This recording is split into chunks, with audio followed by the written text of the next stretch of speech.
day. Welcome back to my channel, or welcome to my channel kung bago ka pa lang.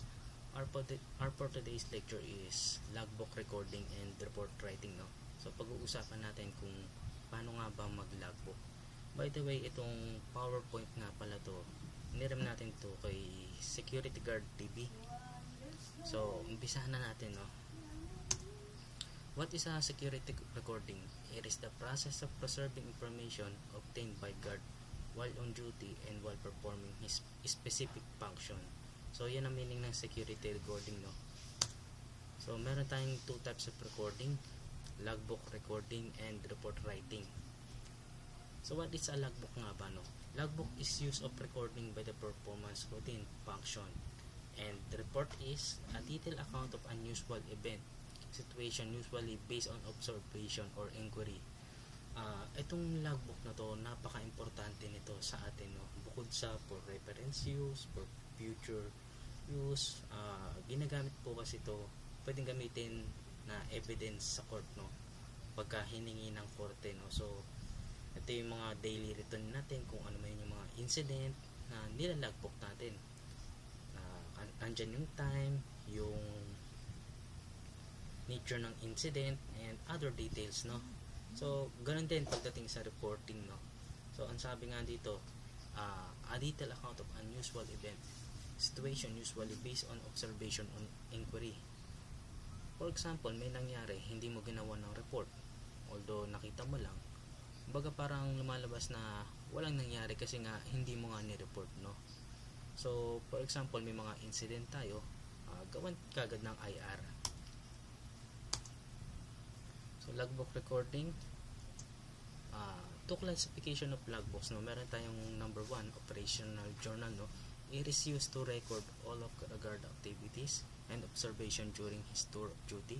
It is used to record the general compliance of the guard to the performance of all functions. So ito yung daily journal na ginagamit ng security personnel pag siya ay nag-assume, no? So number 2, meron tayong natawag na technical logbook, no? So this refers to the record of compliance of all the guard specific security function or procedure, no? Generally it is a prescribed format to the information solicited.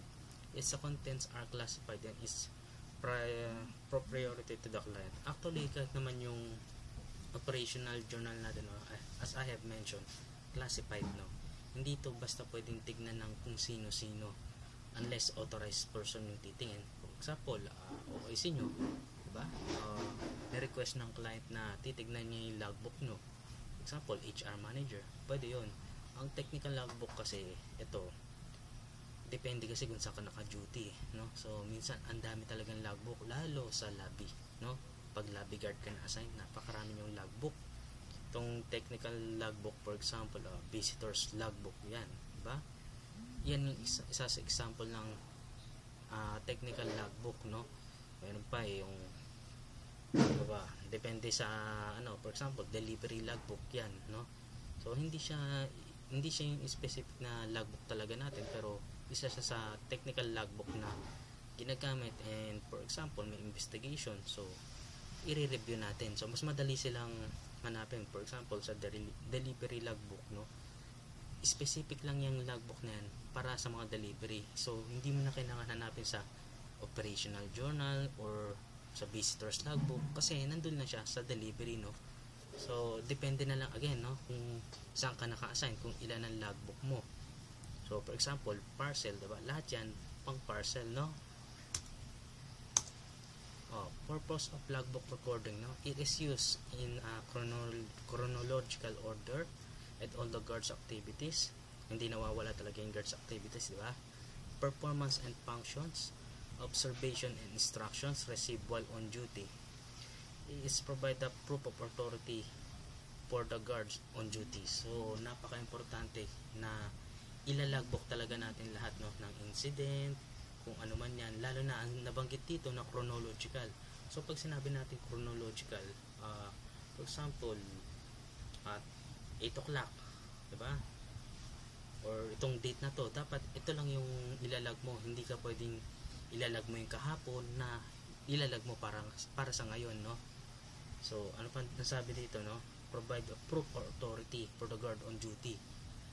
Like what I have said, no, kailangan talaga naka-logbook by may incident. So pagka nagkahanapan, may patunay, may nangyari eh. Bukod sa nakita ng guard, ito po ma'am naka-logbook, 'di ba? So importante talaga may logbook, no. And dapat walang pinas, no? Walang bura, walang lagtaw, walang space.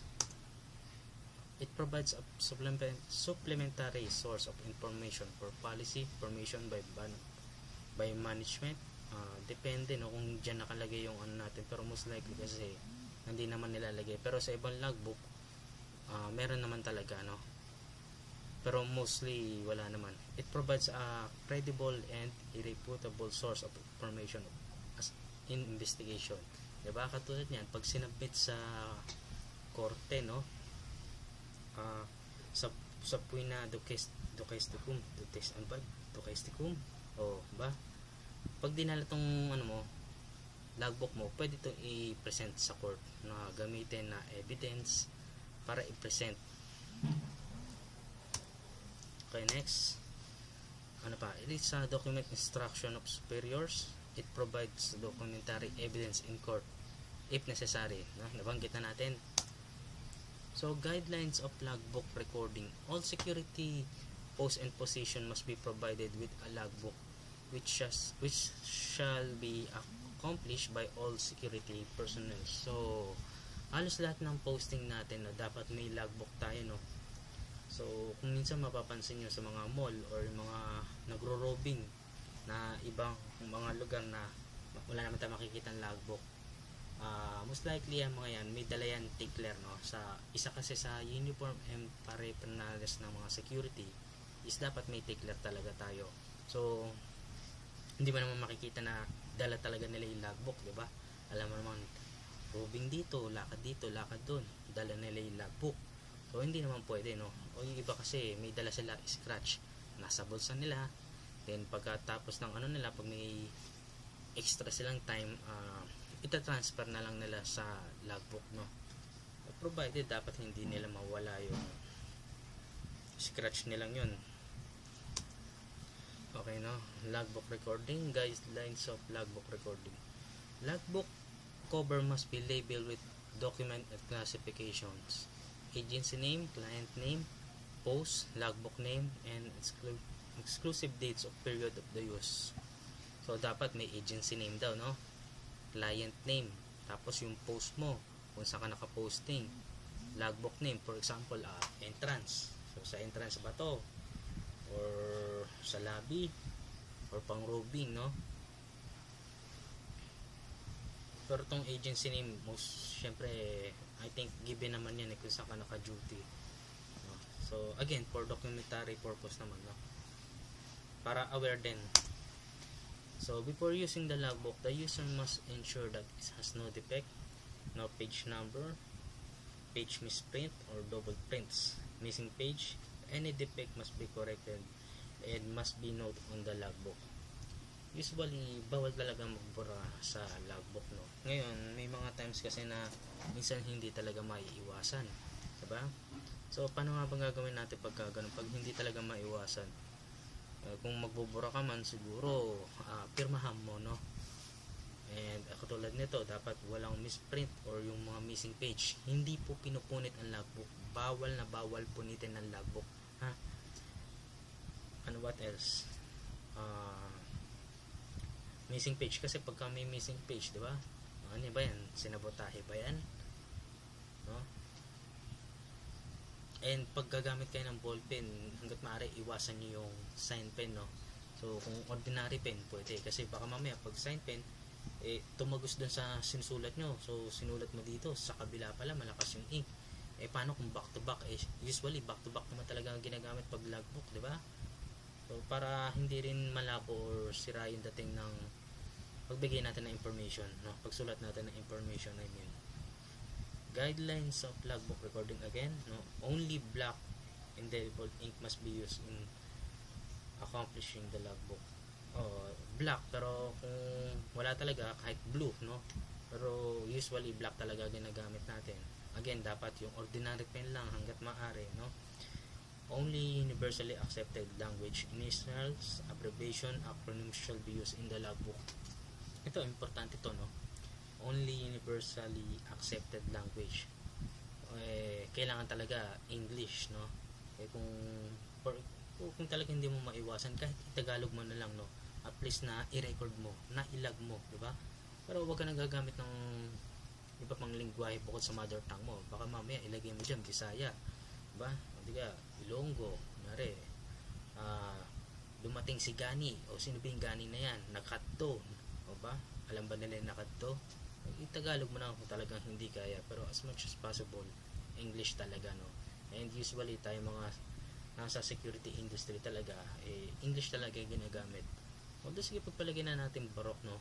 Kahit sabi mo naman hindi tayo kagalingan, okay lang naman yun, provided may report tayo, no? Depende na rin naman sa tatanggap ng report mo, no? O for example, may boss ako dati, yung manager namin, mahigpit talaga siya sa grammar, no? So pag kami konti kang mali kahit sa spelling, ibabalik niyo yun, yung report mo, no? Although nasa logbook pa lang naman tayo. As much as possible, when making an entry, ensure the elements of the complete report, no? Elements of the complete report must be satisfied with 5W and 1H. So, ano nga ba itong 5W and 1H, no? So, kung maalala nyo, ito yung cardinal points of investigation, no? Yung who, what, where, when, why, how, diba? So, no line should be skipped in the between text in the recording of the logbook. Anong purpose nito? Bakit no line should be skipped daw? So, syempre, dapat talaga, wala talaga tayong i-skip, no? Kasi, paano? Baka mamaya biglang dagdagan yan. So, dapat talaga tuloy-tuloy yan, no? Pwede baka mamaya may isingit, or may isingit ka, or kunyari, yung susunod na end user ng logbook, may siningit dun. Diba? So, iniiwasan talaga natin to. Number 7, all errors must be cancelled out with horizontal line so that error may remain legible to show that it was an honest error and not an attempt to alter the entry. Correction must be placed on the top immediately after the said error. No? So, iwasan nyo rin yung paggamit ng mga substitute na eraser. For example, may gamit kayo ng Snowpick, yung parang pandikit lang. Kung gagamit man talaga kayo is yung Snowpick talaga na hindi talagang kulay puti na liquid, no? Huwag yung nadidikit, no? Pero sabi nga dito, dapat lagyan na lang ng line, no? So, depende pa rin naman, no? Kasi na-explain mo naman yun. Pero as much as possible talaga, iwasan natin ang bura, no? Sa logbook. Number 8, no page must be skipped or detached from the logbook. Halos same din naman yan, pero yung page nga natin dapat hindi mo i-skip kasi sabi nga natin baka mamaya may maglagay, no? Yan ang purpose kasi niyan, no? So all signatures used in the logbook must be identified with the hand printed name of the signatory. So usually sa mga relievo, di ba? Or may ipapa-receive ka na lang kamo, diba? Ipalagay mo yung name, then pa-signature mo, or minsan pagka dumadating sing taga-agency natin, no? Taga 100 expecto, diba? Logbook mo yung oras at dating niya, then papirma mo sa kanya, pwede naman yon. Ibag magawa talaga nun. So ito yung sample logbook entry natin, no? So SG Cruz is OJ, main entrance, ito yung posting niya, yung 20 niya kamo, no? So the date today, June 23, 2019 nilagay dito, no? So 19 o'clock to 7 hours in the morning, diba? Assume post duty and responsibilities from outgoing Guard de los Reyes AR and receive the following listed below: 1 logbook, 1 caliber 38 Smith Manson serial number 7454560 with 6 amos, no? Nilagay na rin niya dito 6 amos. So importante nakalagay yung serial number, diba? Baka mamaya kasi pinalitan, diba? For example, serviceable yung firearms yun sa main entrance. So may ibang posting ginawa nung 59 na nakasira sa firearms na, no? Sinabotage, pinagpalit. So, dapat identify nyo kung ano yung serial number. Baka kasi mamaya hindi pala dyan talaga yung serial number, no? Sa posting na yan. So, one handheld radio. So, nakalagay din, pati branded, di ba? Motorola. With 2 batteries. So, syempre, para pag nag-inventory yung logistic natin, makikita yung 2 radios. So, bukod sa ano natin yan extra, kasi pag wala yan or isa dyan, i-charge sa atin, diba? Kahit ngayon bala na yun diba? Pag nagkulang yan, i-charge sa inyo yan, depende kung kanino na wala yan, no? So immediately conducted routine inspection within my area of responsibilities and observe nothing unusual in my post. So during 1905 hours, so 1930 normal situations, no? Diyan yan nilagay, normal situations. Importante may nasulat pa rin siya kahit sabihin niya normal situations. Huwag naman gagawin nyo, baka mamaya 19, 20, 21 puro normal nilagay nyo, no? Gawa niya ng paraan kung wala naman talaga magawa dun sa post nyo, o maglakad kayo ng konti sa gilid nyo, diba? Huwag yung puro normal situations, lagay mo conduct probing inspections, diba? Ito katulad nito 2035H, diba? Brownout occurred. So occurred, nilagay niya kung anong oras nag brownout, para kunyari nagtanong yung kliyente natin, anong oras po ba nag brownout, hindi mo nilagay sa logbook, di ba? Hindi problema ngayon yan, magagalit sa'yo. So hindi mo alam kung anong oras nag sabi mo, ma'am, nakalimutan ko sir, nakalimutan ko So itong purpose ng paglalogbook natin, no, para ma-retain yung information sa natin, ilagay natin, ilag natin, kasi kasama naman yan sa mga nilalogbook natin. Katulad nito, around 21H power resume. So yan yung bumalik na yung kuryente, no? Nilagay na rin niya, bukod sa nag-brownout, nilagay na rin niya kung anong oras bumalik yung ilaw, para alam din, no, kung may magtanong man, at least nakalagay 21:30H situation still normal, no awkward incident occurred. So around 7 o'clock in the morning, so wala na siyang nilagay bukod dito, no? So 7 o'clock na lang siya agad. So post duties and responsibility are properly turned over to incoming guard SG De Los Reyes. Ito, napaka-importante nito, no? Bukod sa, for example, biglang hindi nag-logbook yung kasama mo, tapos may nawala, lumipas na ilang araw, nung buwan, kamo, hindi mo alam kung sinong kapalitan mo, hindi kasi nag-logbook, kaya ilalagay mo talaga dito kung sinong pumalis sa'yo ng gantong oras, no? SG De Los Reyes, AR including the following listed below, no? 1 logbook, caliber 38, Winsons, remark noted, no problems. Etong assorted key, kung kaya naman natin na i-identify isa-isa, for example, anong keys ba to? Mezzanine key, lobby key, gate key, no? Kasi pag assorted keys, baka mamaya hindi na natin monitor, kulang pala, diba? So kung makikita mo dito, incoming SG De Los Reyes, tapos may pirma, no? May pirma ni incoming and may pirma ni outgoing. So we go now to report writing. Additional pa to, no? So ang ilalagay lang natin sa logbook talaga yung katotohanan, wag natin gagawing laruan, no? Baka mamaya may katulad sa dati naming posting, may siraulong gwardiya, nilagay niya turn over 2 grenades. Paano kung may sumabog dyan, nagkaroon ng investigation, diba?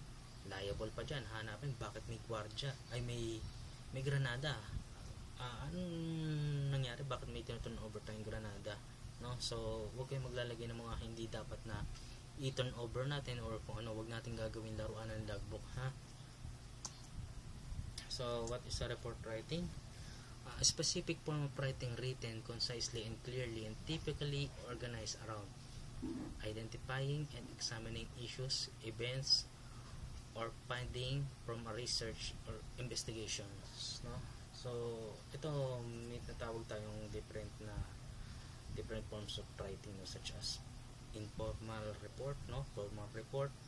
So kasi katulad nga nabanggit natin na hindi lang logbook, no? So kung may incident, lalo na kung grave, gawan natin ang report. Hindi kasi pwedeng ibabaliwalain natin kasi baga pag hindi mo ginawa ng report is parang walang nangyari, di ba?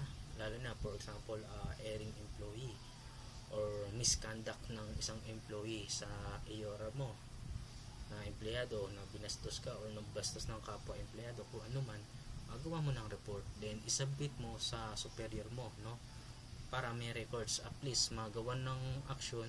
Ngayon kung hindi ginawa ng action or hindi pa na at least may report ka, di ba? Pag hinanapan ka, hindi lang verbal or no, may report di ba?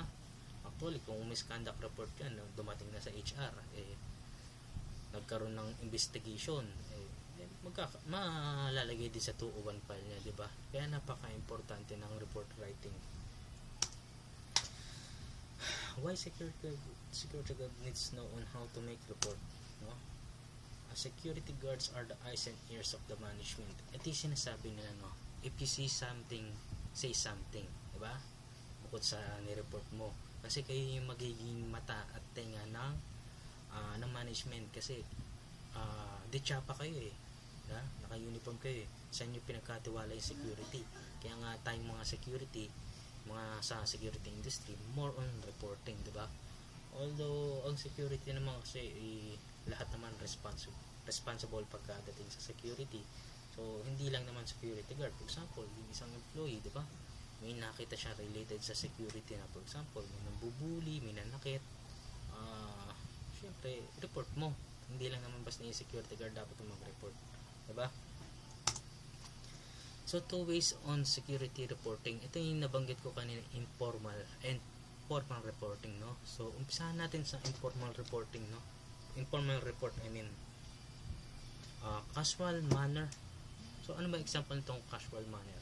Yan, via call, text, messenger, Viber, group chat, etc.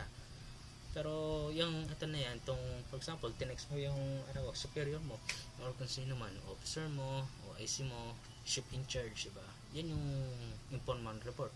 Tinawagan mo siya, sinabihan mo lang siya. Pero dapat formal talaga kung para mas maayos, no? Tinatawag natin na reduce into writing.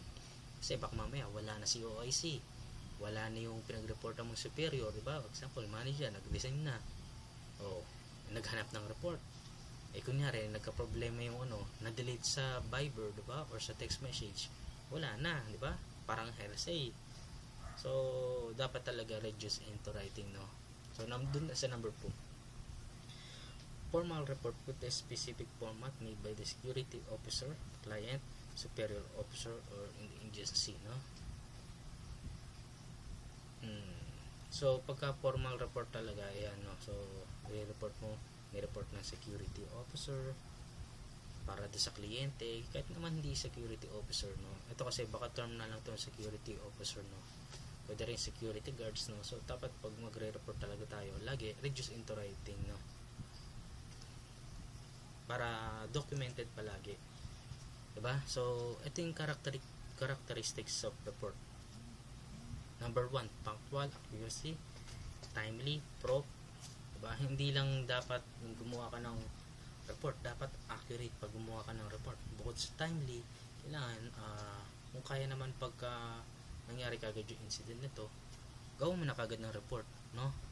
Brief, conciseness, clean, neatness, common, simple words. Huwag kayong gagamit ng mga ibang lingwahe, no? Baka mamaya kung anong yung English nyo nga sobrang lalim naman, diba? At sabihin mong superior mo yon, baka hindi na rin niya maintindihan, no? So gamit tayong simple English, yung maintindihan, yung simply to understand, no? Number 6, clear language, complete details, audience consideration. So given na naman to, no? Lalo ni number 7, no? So dapat talaga complete details, no? 5 W's and 1 H, except na lang sa investigation report, no? Pero kung simpleng IR lang naman, information report, i-complete details mo hanggat maaari.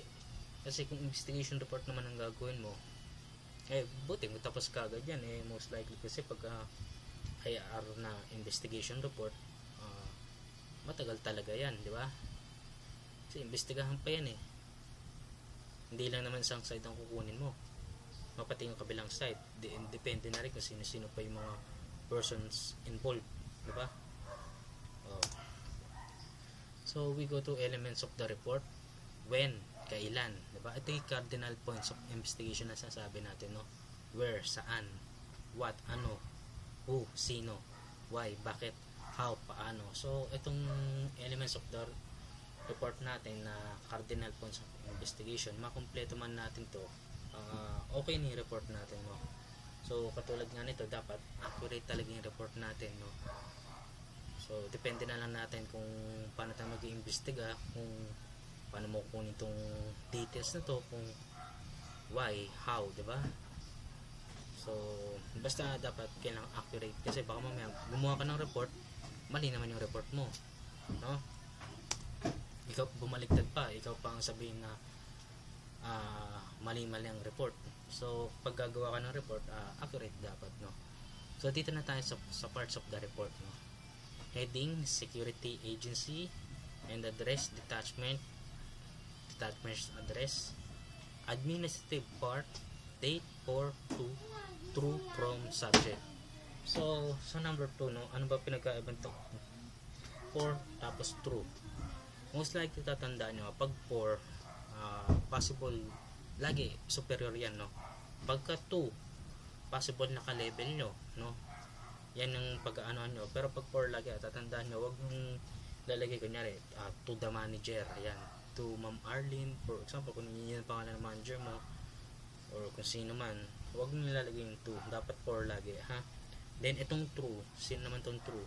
Kung may next in command naman, for example, sa HR manager, no, for, diba? Tapos yung true sa security officer, no, sa officer in charge, diba? From dun sa undersigned, kung sino yung nagsulat, ikaw, diba? Then yung subject, kung ano yung subject nyan, for example, misconduct report, no? So body of the report, ito yung pack of the case mo, no? Pack of the case. So 5 W's and 1 H.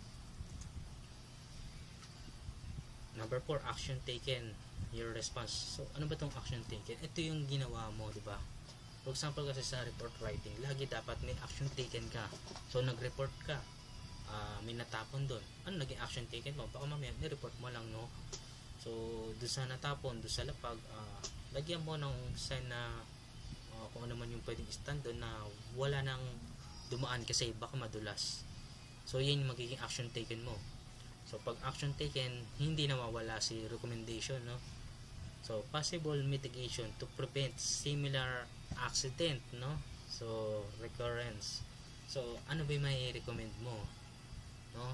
Para hindi na maulit. So pag may action taken, madalas talaga sinasamahan talaga ng recommendation, no? Signify inside, para talagang acknowledge mo yung report na ikaw yung gumawa ng report, no? So ito yung sample format natin, no? So date, Mr., no? SGTB, Operation Manager. O katulad nito, ito yung sinasabi sa inyo, for, huwag mong gagamitin yung to. Pagka superior level, laging for, no? So from, no? Juan de la Cruz, Honest Detachment. Ito kasi magkasarili na lang format to, pero pwede nyo rin naman ito, no? Lalo na kung wala kayong sariling format nyo, kung bond paper lang reporting nyo, pwede naman, pero gayahin nyo na lang yan. Okay, true. O ito naman, hindi, ito na, ka-specific na siya, no? So pipill up mo na lang to, what, where, when, why, how, diba? What, when, where, who, why, how. Dito naman sa kabila, kung makikita mo, parang naka-freestyle ka na lang, no? Kasi pagka ganito, paano kung mahaba yung reporting mo, diba? Natin, no? Na format, no? Kasi wala naman general talaga na report. I hope kahit paano may na-share ako sa inyo, no?